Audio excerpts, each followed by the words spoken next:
आपण समस्त को अनेक अनेक स्वागत। आपण मैंने पास्ता बनई किंतु थरे एई प्रोसेस रे पास्ता को बनातु बहुत कम टाइम रे बहुत इजीली प्रिपेयर करि परिबे। मु आज आपण माननको प्रेशर कुकर रे पास्ता बने की देखिबे। वीडियो को स्किप न करी फुल वॉच करंदो। एई प्रेशर कुकर रे पास्ता बनेला परे खाइला परे आपण माने जानि परिबे एटा केते टेस्टी लागुची। आजिर वीडियो जदि भल लागिबो चैनल को लाइक शेयर कर नेबे। प्लीज मो चैनल रे जदि नुवा होइतिबे सब्सक्राइब कर नेबे। तेबे चैनल स्टार्ट करिबा आजिर रेसिपी। देखो ये पास्ता बनवाई मुझे 1 बाउल पास्ता नहीं गोटे बड़ साइज टमाटो को काटिकी रखी, 2टी कंचा लंका को काटिकी रखी, गोटे मीडियम साइज पियाज को काटिकी रखी, किसी अदा को ग्रेट करके रखी, किसी रसुण को काटिकी रखी। प्रथमे गैस रे प्रेशर बसाऊँगी। प्रेशर भी गरम हो गलानी, से तेल को पकाऊँगी। देखो तेल भी गरम हो गलानी। काटी रखि कंचा लंका को पकई दउची। आपण माने चाहिए अदा रसुण को पेस्ट करके मध्य नहीं पारिबे। लंका एठी फुटी आसलानी। हाफ स्पून जीरा को पकई दउची।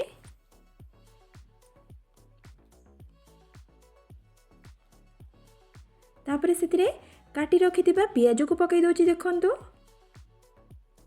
आपण माने चाहिए एटा को बिना पियाज रे मध्य बनै पारिबे।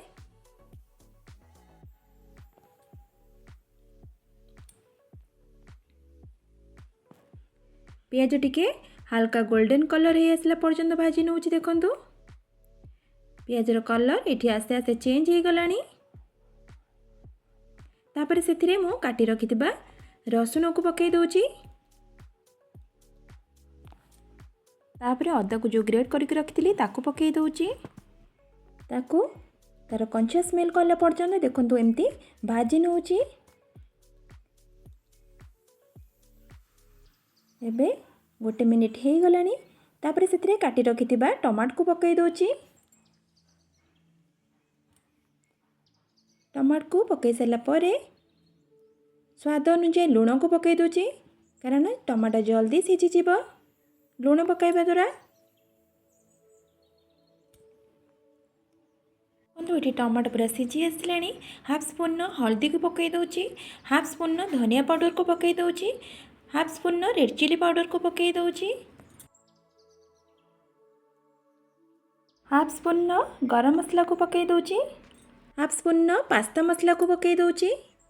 ताको भल से मिसई नउची। देखंतु याको सब पकई सारा परे आमे 2 मिनिट पर्यंत ताको कसी नबा। मु जेमती कसुची आपण माने टिके कसी नेबे। देखंतु 2 मिनिट एठी हेई गलानी। तापरे सेथिरे मु पास्ता को पकई दउची। एमती पास्ता को पकई देबे। तापरे ताको भल से मिसई नउची। देखंतु मुझे जेमती प्रोसेस रे बने की देखौची आपण माने सेमती ही बनेबे, पूरा परफेक्ट बनिबो। देखंतु एबे मु मिसई निली। तापरे सेथिरे मु पानी दउची। देखंतु मु जेतिकी मेजरमेंट रे पानी दउची आपण माने सेमती ही क्वांटिटी रो पानी देबे। मु एठी 1 बाउल पास्ता पई एठी 1.5 बाउल पानी दउची। देखंतु जो बाउल रे मु पास्ता नहीं से बाउल रे मु 1.5 बाउल पानी देइची। बिल्कुल बेसी पानी देबे नहीं। ताकू टिके भल से मिसई सारला परे ताकू कवर करि देबा। देखंतु एबे कवर करि नेली। लो टू मीडियम फ्लेम रे गैस रा फ्लेम को रखिथिबे। गोटे सीटी आसला परे ताकू बंद करि देबे। देखंतु एठी गोटे सीटी पर आसी गलानी। मु गैस रा फ्लेम को ऑफ करिकी प्रेशर कुकर ठंडा होबा पई छाडी देथिली। प्रेशर कुकर खोलुची कवर। देखंतु एबे पास्ता पूरा परफेक्ट बनीची। मु स्पैचुला साहाय्य आपण मानकु देखौची। बिल्कुल बेसी भी पानी है नहीं, पूरा परफेक्ट हेची। बॉयल भी ठीक से हेची। तापरे मु सेथिरे भल टेस्ट आसिया पई 1 स्पून टमाटो सॉस को ऐड करूची। आपण माने चाहिए स्किप मध्य करि परिबे जदि पसंद नथिबो, किंतु टमाटो सॉस दवा द्वारा पास्तार टेस्टा अधिक बढ़ी जिवो। ताले एबे आमे सर्व करिबा। देखंतु मोठी गोटे सर्विंग प्लेट को सर्व करूची।